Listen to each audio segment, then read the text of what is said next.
کیا ہوتا ہے کرتے ہیں۔ آج 2021 کے اندر انہوں نے دکھا دیا ہے کہ عالم کیا ہوتا ہے، طالب علم کیا ہوتا ہے، مکاتب اور مدارس کیا ہوتے ہیں، یہ پوری دنیا کو بتا دیا۔ اللہ نے اتنی طاقت رکھی ہے، اللہ نے اتنا رعب رکھا ہے۔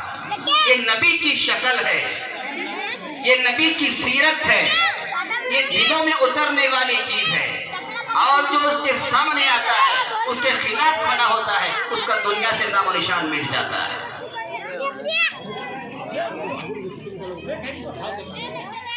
اللہ نے اس گئے گزرے زمانے میں بھی وہ کر کے دکھایا ہے، لیکن مکاتب کی اہمیت ہم نہیں جانتے۔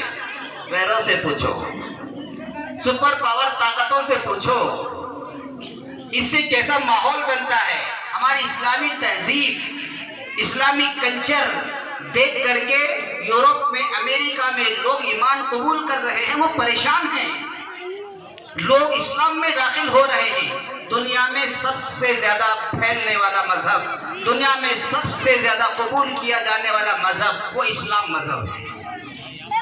چرچ لندن میں آپ اخبارات اٹھا کر کے دیکھیں، نیٹ کھول کر کے دیکھیں، وہاں کے چرچ بک رہے ہیں، ان چرچوں کو مسلمان خرید کر کے مساجد بنا رہے ہیں۔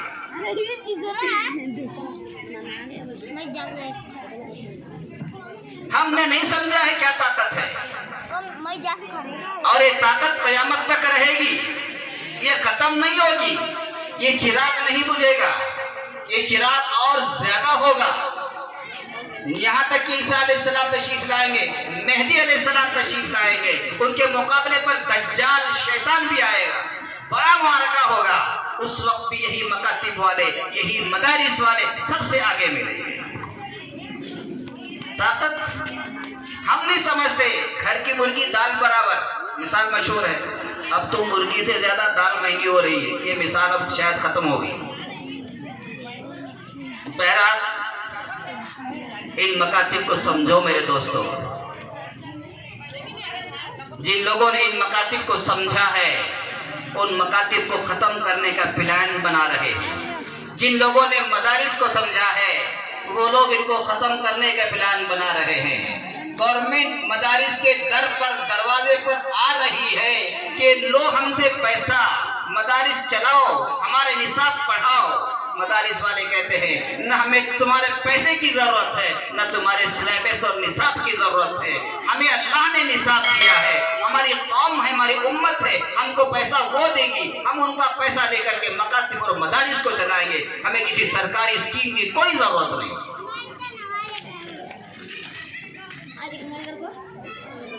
اللہ نے اس قوم کو، علماء کو جوڑا ہے، مکاتب اور مدارس کے ذریعے سے ہی جوڑا ہے۔ وہ جو تعلق ہے اس کو توڑنا چاہتے ہیں، وہ تعلق جب تک رہے گا اور جب تک تھا، قوم سر بلندی پر تھی، بہت اونچے مقام پر تھی، ہم مالک تھے اس وقت۔ جب سے ہمارے اندر قوم میں، علماء میں بگاڑ آ گیا، دوری ہو گئی، قرآن کو ہم نے چھوڑ دیا، سنتوں کو چھوڑ دیا، تب سے ہم غیروں کے سامنے جھکنے لگے۔ تو اللہ نے ہم کو وہ طاقت دی ہے، اس کے اندر روحانی طاقت بھی ہے، جسمانی طاقت بھی ہے۔ ایک ہوتا ہے نظریہ، آئیڈیا، یہ سب سے اہم چیز ہوتی ہے۔ کسی بھی انسان کو پہچاننا ہو، اس کا نظریہ دیکھیے، اس کا آئیڈیا دیکھیے۔ آئیڈیا کیا ہے؟ اس کا نظریہ۔ بہت تنظیمیں ہوتی ہیں، بہت تنظیمیں ہیں بھی، تنظیموں کو نہ دیکھیں، ان کے نظریوں کو دیکھیں، اس کا نظریہ کیا ہے۔ اسی طرح اسلام کا بھی ایک نظریہ ہے، مکاتب کا بھی ایک نظریہ ہے۔ یہ جو نظریہ ہے اسلام کا، خدا پر یقین والا، جنت اور جہنم والا، یہ جو نظریہ ہے، اس نظریے کی وجہ سے آج مسلمان ہر گناہ سے بچنے کی کوشش کرتے ہیں۔ دوسری قوموں میں یہ نظریہ نہیں ہے، مرنے کے بعد کوئی چیز نہیں، مرنے کے بعد مٹی میں مل جاتے ہیں، یا فلاں فلاں پھر دوسرے شکل میں دنیا میں آ جاتے ہیں، یہ نظریہ اسلام کا نہیں ہے۔ اسلام کا نظریہ یہ ہے کہ اگر آپ ایک مرتبہ سبحان اللہ کہیں گے، اللہ تعالیٰ تمہارے جنت میں ایک درخت لگائیں گے۔ 100 مرتبہ سبحان اللہ کہیں گے، اللہ جنت میں تمہارے لیے 100 درخت لگائیں گے۔ یہ ہمارا یقین ہے، یہ ہمارا نظریہ ہے، یہ ہمارا عقیدہ ہے۔ شراب پیو گے جہنم میں سزا ملے گی، چوری کرو گے جہنم میں سزا ملے گی، یہ ہمارا نظریہ ہے، یہ ہمارا عقیدہ ہے۔ ہم چوری اس لیے نہیں کرتے کہ جہنم میں جائیں گے تو سزا ملے گی۔ ہم شراب اس لیے نہیں پیتے کہ ہم مرنے کے بعد میں جہنم میں جائیں گے، یہ ہمارا نظریہ ہے۔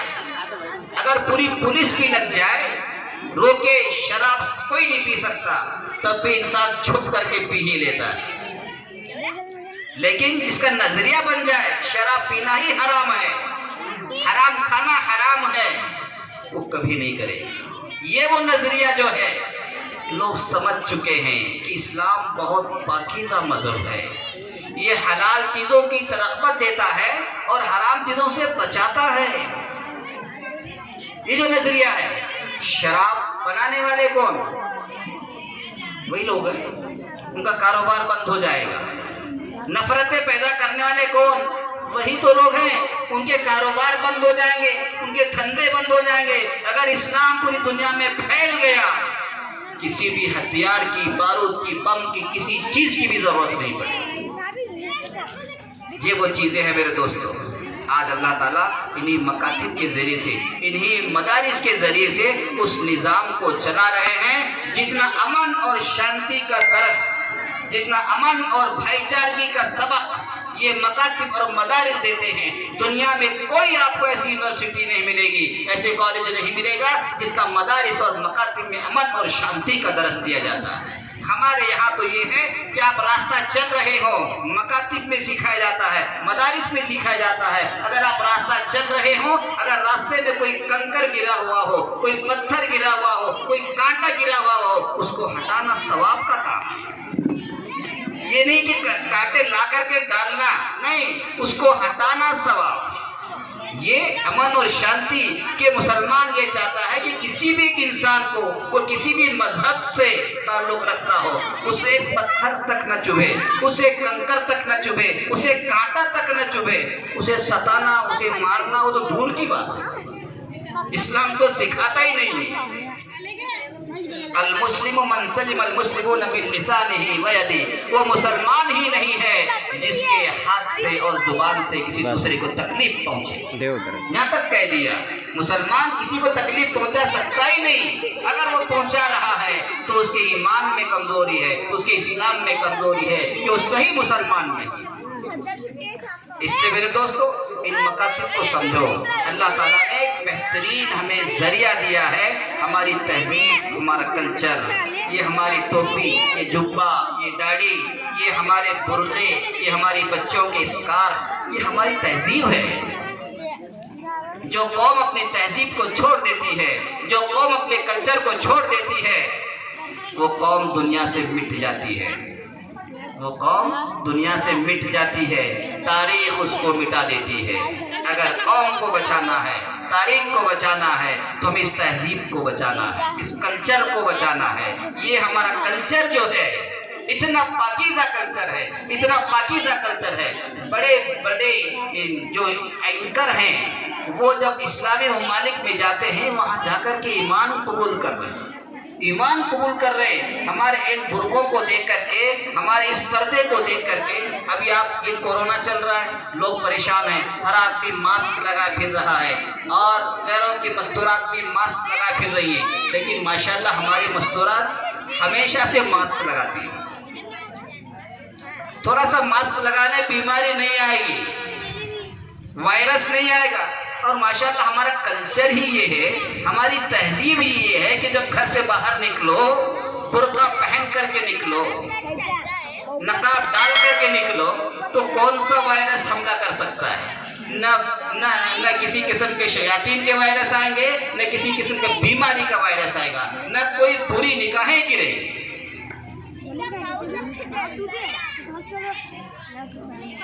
یہ تہذیب ہے ہماری، اس تہذیب کو ختم کرنا چاہتے ہیں۔ انہی مکاتب کے ذریعے سے، مدارس کے ذریعے سے، مساجد کے ذریعے سے اسے بچانے کی کوششیں ہو رہی ہیں۔ اللہ کا شکر ادا کرو، ایسے گئے گزرے دور میں اللہ نے ہمارے سروں پر ٹوپیاں، چہروں پر داڑھیاں اور ہماری مستورات برقعوں کے اندر موجود ہیں۔ یہ اللہ کا بڑا کرم ہے، ورنہ سامنے والوں نے اتنے زبردست پروپیگنڈے کر لیے تھے یہاں تک کہ کر کے تھک گئے، لیکن اللہ کا شکر ہے کہ انہی مدارس اور مکاتب نے ان کی حفاظت کی ہے۔ ہم نہیں، یہ غیر میڈیا پر آ کر کے بتا رہے ہیں کہ انہی مکاتب اور مدارس اور تبلیغی جماعت نے ان کو بچایا ہے۔ وہ خود اعلان ڈنکے کی چوٹ پر کہہ رہے ہیں کہ ہم نے بہت کوششیں کر دی، لیکن یہ اپنے تہذیب کو نہیں چھوڑتے ہیں، اپنے کلچر کو نہیں چھوڑتے ہیں۔ یہ بہت بڑی بات ہے میرے دوستو، اس لیے ان مکاتب نے ہمارے ایمان کو بچایا ہے، ہماری تہذیب کو بچایا ہے، ہمارے کلچر کو بچایا ہے۔ اب ہماری ذمہ داری یہ ہوتی ہے کہ ہم مکاتب کو بچائیں، ہم مکاتب میں ترقی کریں، مکاتب میں پڑھنے والوں کے انتظامات کریں، یہ ہماری ذمہ داری ہوتی ہے۔ مکاتب کا نظام جتنا پھیلے گا اللہ تعالیٰ ارتداد کو ختم کریں گے۔ ہریانہ کے اندر، پنجاب کے اندر جب وہاں ارتداد پھیلا سن 47 سے پہلے، جب لوگ وہاں مرتد ہوئے تو علماء فرماتے ہیں اس کی وجہ کیا ہوئی کہ وہاں کے لوگ زیادہ مرتد ہوئے۔ تو علماء فرماتے ہیں کہ وہاں اس وقت مکاتب بھی نہیں تھے، مدارس بھی نہیں تھے، اس لیے وہاں کے لوگ مرتد ہوئے۔ دیکھیں کتنی بڑی چیز ہے۔ پھر دنیا میں آنے کا مقصد یہ ہے کہ ہمارا ایمان سلامت رہے۔ اگر وہی چیز سلامت نہیں ہے تو پھر زندگی کو لے کے کرنا کیا ہے؟ یہ تو چند دن کی زندگی ہے، اسے چھوڑ کے جانا ہے۔ ہمیشہ کی جو زندگی ہے وہاں ایمان کے بغیر داخلہ نہیں ہے جنت کے اندر۔ اگر وہی ہمارے اندر سے چیز نکل جائے پھر تو ہم خسارے میں۔ اس لیے میرے دوستو، میری مائیں بہنیں، ماشاءاللہ یہ جو خدمت یہاں پر ہوئی ہے ایک معلمہ کی، بہت بڑی خدمت ہے، بہت بڑی خدمت ہے۔ جتنا انعام ان بچوں کو دیا گیا ہے اس سے کئی گنا وہ معلمہ مستحق ہے انعام کی، اس لیے کہ انہوں نے ان بچیوں کو تیار کیا، ان بچیوں کو بنایا ہے، ان بچوں کو قرآن سکھایا ہے، ان بچوں کو تہذیب سکھایا ہے، ان بچوں کو کلچر بتایا کہ اسلامی کلچر کیا ہوتا ہے۔ وہ ان بچوں سے زیادہ مستحق ہے۔ مجھے امید ہے کہ آپ لوگ ان کے لیے بھی انعام کا ضرور انتظام کریں، اس لیے کہ وہ سب سے زیادہ مستحق ہے۔ معلم، اللہ کے نبی کی میں نے جو حدیث پڑھی ہے، انا بعثت معلما، میں معلم بنا کر کے بھیجا گیا ہوں، میں استاد بنا کر کے بھیجا گیا ہوں۔ استاد کا جو لقب ہے، معلم کا یہ لقب ہے، یہ اللہ کے نبی کا لقب ہے، کسی اور کا نہیں، اللہ کے نبی کا لقب ہے۔ اللہ کے نبی اس لقب کو امت کو بتا رہے ہیں کہ اللہ نے مجھے معلم بنا کر کے بھیجا ہے، لہذا ہر ایمان والا یہ کوشش کرے کہ میں بھی معلم بنوں، میں بھی معلمہ بنوں، تاکہ اللہ کے نبی کی ایک صفت ہمارے اندر آئے۔ تو ہر ایک ہماری مائیں بہنیں کوشش کریں جتنا ہم سے ہو سکتا ہے، ہم مکاتب کے ذریعے سے محنت کریں گے۔ پہلے زمانے میں مکاتب ہی کی خدمت ہوا کرتی تھی، مکاتب کی محنت ہوا کرتی تھی، اسی کے اثرات تھے کہ اس وقت کی ماؤں کے گود میں خواجہ اجمیری جیسے بچے پیدا ہوئے، انہیں کی ماؤں کے گود میں خواجہ نظام الدین جیسے اولادیں پیدا ہوئی، انہیں کی گود میں خواجہ کلیری شریف رحمۃ اللہ علیہ جیسے ان کی اولادیں پیدا ہوئی، حضرت تھانوی جیسے ان ماؤں کے گودوں میں اولادیں پیدا ہوئی، حضرت مولانا قاسم صاحب نانوتوی جیسے اولادیں ماؤں کے گود میں پیدا ہوئی، اور حضرت مولانا الیاس صاحب جیسی شخصیت وہ بھی تو کسی ماں کی گود میں پیدا ہوئے، ان کو بھی تربیت وہیں سے ملی۔ یہ وہی تھے مکاتب کا نظام۔ جب مستورات کے اندر وہ چیز آ جاتی ہے پھر اللہ تعالیٰ وہاں سے اللہ والوں کو پیدا کرنا شروع کر دیتے ہیں۔ تو یہ کام ہر گھر سے، ہر محلے سے کرنے کی ضرورت ہے اور اس میں خوب ترقی دینے کی ضرورت ہے۔ اور دوسری چیز، جیسے آپ لوگوں نے ماشاءاللہ اس کا انتظام کیا ہے مکتب کا، جیسے چھوٹے بچے پڑھ رہے ہیں، اسی طرح سے جیسے ہماری بڑی بچیوں نے ماشاءاللہ، لڑکیوں کا پرسنٹیج ہر جگہ زیادہ ہے ماشاءاللہ، یہ بڑی خوشی کی بات ہے۔ تعلیم میں